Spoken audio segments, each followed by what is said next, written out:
بسم اللہ الرحمن الرحیم۔ ذی القعدہ کی 24 اور 25 تاریخ کا ایک خاص عمل جس کی بدولت آپ پر ہر قسم کی حسد، دشمن اور شر والے سے اللہ تعالیٰ آپ کو محفوظ رکھیں گے۔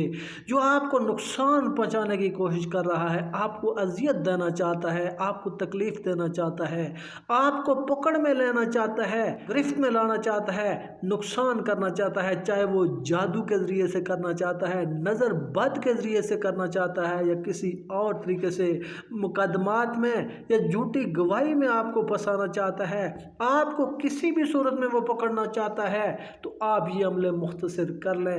اللہ تعالیٰ آپ کی حفاظت فرمائے گا، اللہ تعالیٰ آپ کو نجات دلائے گا، اور اللہ تعالیٰ آپ کو اس کے شر سے بچائے گا، حاسدین کو گرفت میں لائے گا۔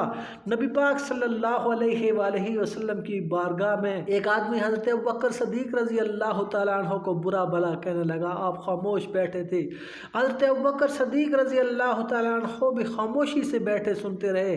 جب وہ بار بار بولتا رہا، حضرت ابوبکر صدیق نے تھوڑا سا اس کو جواب دیا، تو آپ صلی اللہ علیہ وآلہ وسلم کھڑے ہو گئے جانے کے لیے۔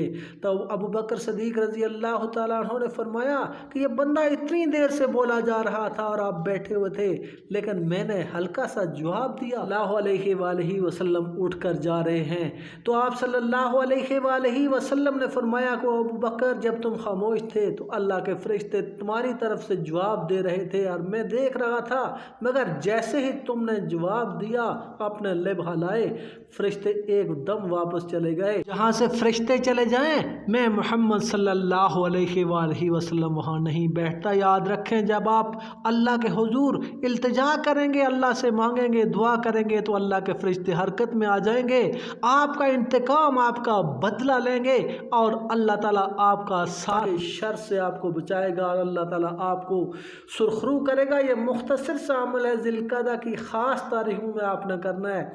آپ کے لیے یہ عمل مجرب ہے۔ اللہ تعالیٰ کے یہ دو بڑے ہی مجرب نام ہیں، یا قہارو یا جبارو۔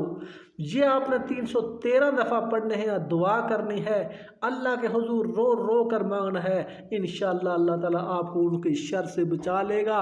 اور یہ ذی القعدہ کے علاوہ بھی اگر آپ کسی دن میں کرنا چاہیں تو یہ آپ کر سکتے ہیں۔ اللہ تعالیٰ آپ کو ہر قسم کے حاسدین کے حسد اور شر سے بچائے گا۔